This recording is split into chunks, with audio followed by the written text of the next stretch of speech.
So much for staying with us. Dr. James, since the Kamla Persad-Bissessar's administration has taken office, there has been widespread speculation at the possible devaluation of the Trinidad and Tobago dollar. Now, this is coming off of the fact that the average citizen is unable to even access a simple $200 US dollars at a bank for any repeated period of time, and the reduction in the availability of US currency on credit cards as well as it relates to accounts. Do you think that a devaluation of the dollar at this time will help the situation Trinidad and Tobago finds itself in? No, I don't think so. Because of the problem you have to solve and the role devaluation should be playing in that. Now, when you devalue, what you mean is you're raising the price of US dollars in the country, or British pounds, as the case might be. You're raising the local price, the price in TT dollars. And we depend heavily on imports to do everything. So the first big effect that would have is to raise the cost for businesses. Now, remember, we just complained about the pressure on the revenue side for those businesses. Now you're going to raise their price, and that will cover all businesses, essentially. So their price will go up, their costs will go up, and their costs will be going up in a context in which they cannot raise prices because of the depressed state of demand in the country that they confront. Many businesses are forced to consider closing down, laying off workers, and so on. Now you go on top of that and you add devaluation, and that pressure will double essentially. And the consequence of that will be widespread business failure all across the country. So if I were the Prime Minister, I wouldn't take on that kind of battle in my first term in office. What I would do is I would hold the exchange rate stationary as it's currently managed, using the managed float. And then what I would do is hasten to put the restructuring program in place. There are low-hanging fruit that we can exploit in order to get that started, and borrow in order to get that done. I would not use the exchange rate as the tool to ration the foreign exchange. I would ration the foreign exchange by other means than the price of the US dollar in the country. But I have and a question. Then, we see how that works. I have a question for you, though.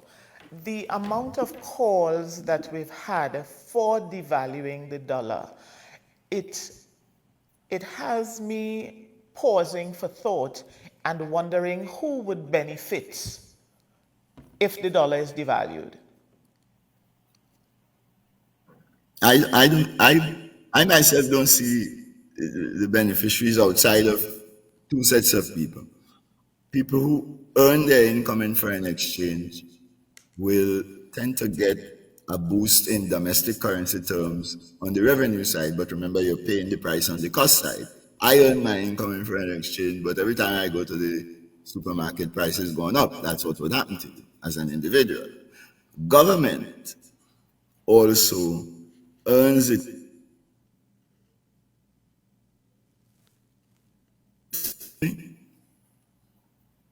You're hearing me? Yes, you're back. You dropped out for a moment, but you're back. Right. So you heard the last point I was making, that an individual earning his income in foreign exchange will benefit on the revenue side, but lose on the cost side. TT revenue will go up, but lose on the cost side, and lose big time. Now, government also earns its income in foreign exchange, a big chunk of its income in foreign exchange, because of the payments from the energy sector. So that too will mean government will have more capacity to spend. But then government will pay a big price On the cost side, when businesses are forced to close and revenues on the domestic currency side will fall.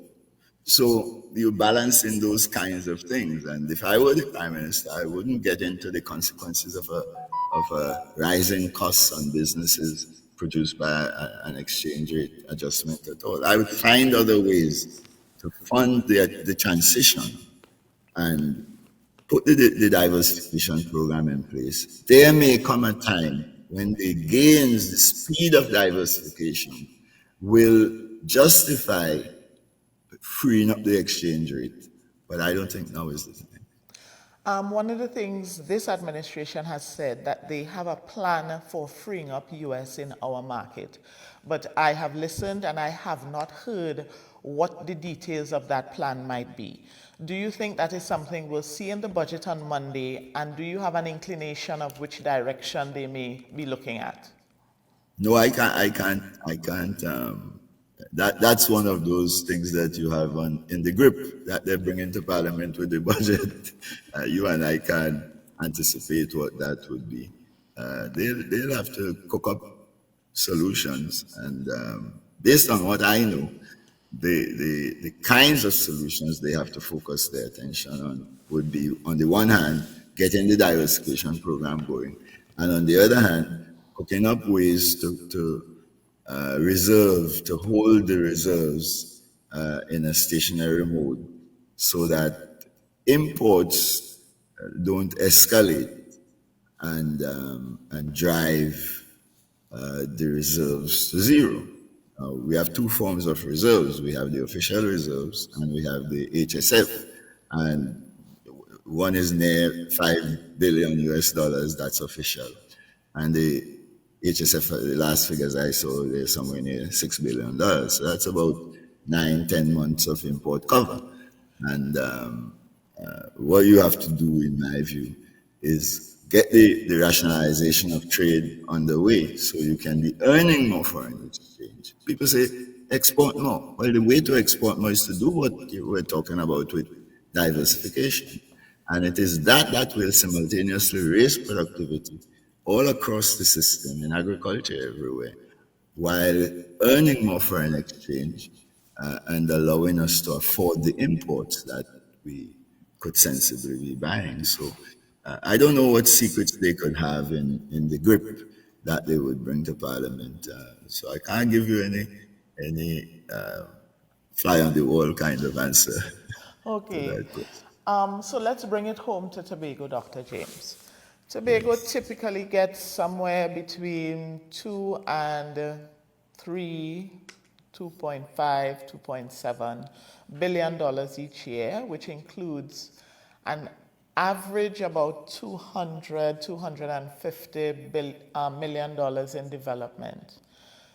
Most of the time, it is based on the law and the 3%. Do you think with a new administration this time around Tobago will get additional funding, and where do you think it would be placed, recurrent or development?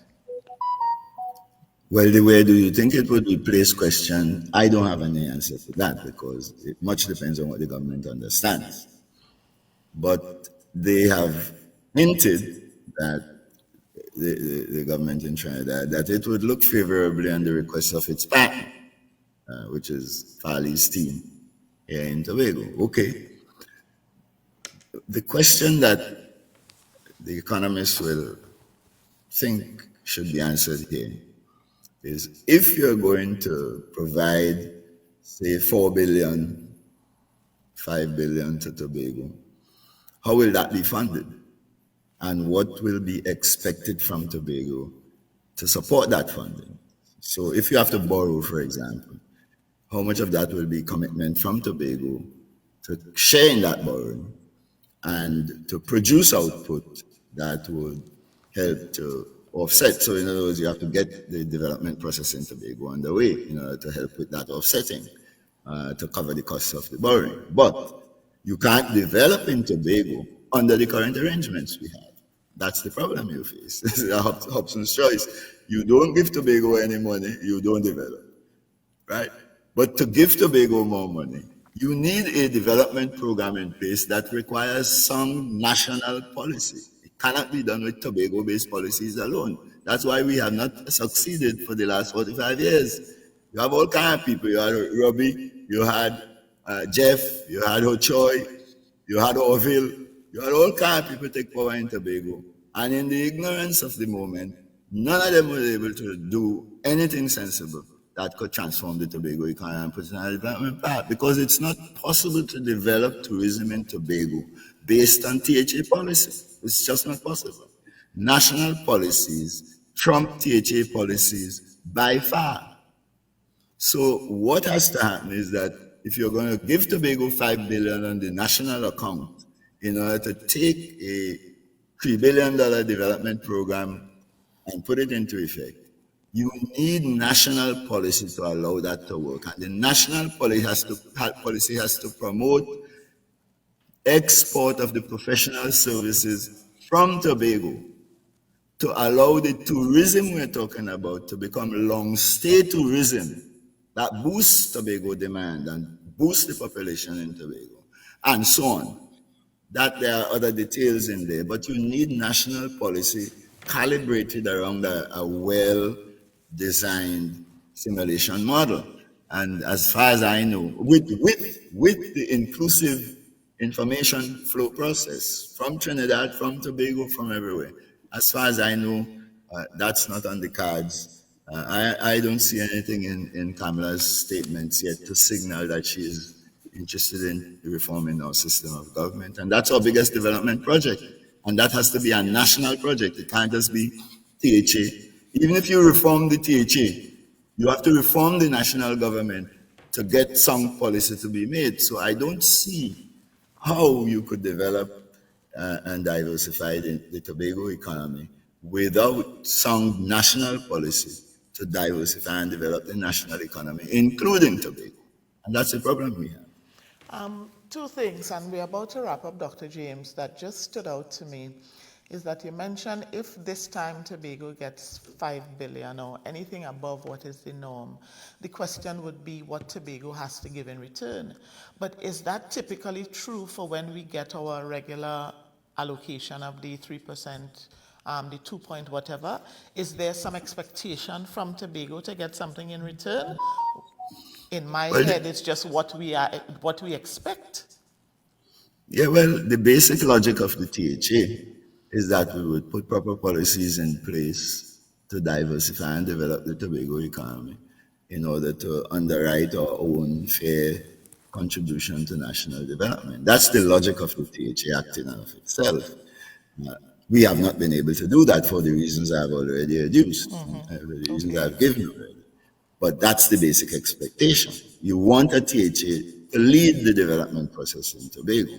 But if you now come and you say, we're going to give you 5 billion without the prerequisites of policy making to allow the population inflows into Tobago, the foreign investment inflows, your Foreign Investment Act changes, all these other things that have to be put in place. If you don't have that as core requisite, then the 5 billion, the 3 billion development fund will be wasted. Okay, so we're not talking So you about could give 5 it, billion but you're not. that allows for a larger assembly. We're talking about 5 billion where whatever the excess is would go towards the development side of the budget, which would allow for policies put in place to get completed. Which would require policies. Well, require policies to get completed. And Okay. those policies have to be national to cover all the issues. They can't just be THA. And that's the conundrum you have. The system of government we have doesn't allow that to happen.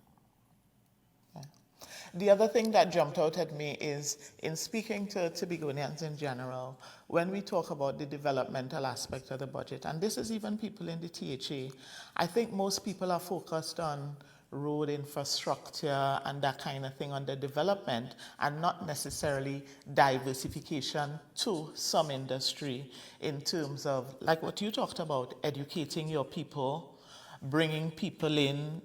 Most of our development, when we talk about the development part of the budget, at least the average person that I talk to, all they talk about is infrastructure and physical infrastructure under development, and yet still that under 300 million is never sufficient to get it done. So imagine what would be required if we want to include diversification policy under our development budget.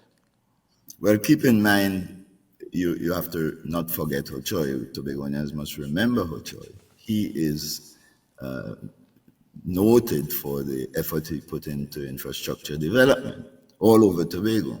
And look what we're discussing today. The Tobago economy is much more depressed now. If I use Farley's figures, population figures, the GDP per capita of Tobago today is 3,115 US dollars per person. That's nearly 30% below what it was in 2021. So, the Tobago economy has collapsed in of itself alongside Rowley's Trinidad and Tobago economy. And all of that would not have happened if it was enough to simply build roads. Yeah. You see, you can't develop by building infrastructure alone. You have to put the entire fabric in place. You need the infrastructure too. You need the airport. You need all of those. But you also need the drivers of supply and demand. In the case of Tobago, supply in terms of the diversification towards the professional services, exports, and so on, and demand in terms of the long stay of the professional service buyers. But people come to go to school to buy financial services and spend 4 months, 6 months, 8 months. You need both of those in order to push an economy like Tobago. So it's not enough to do infrastructure by a long shot.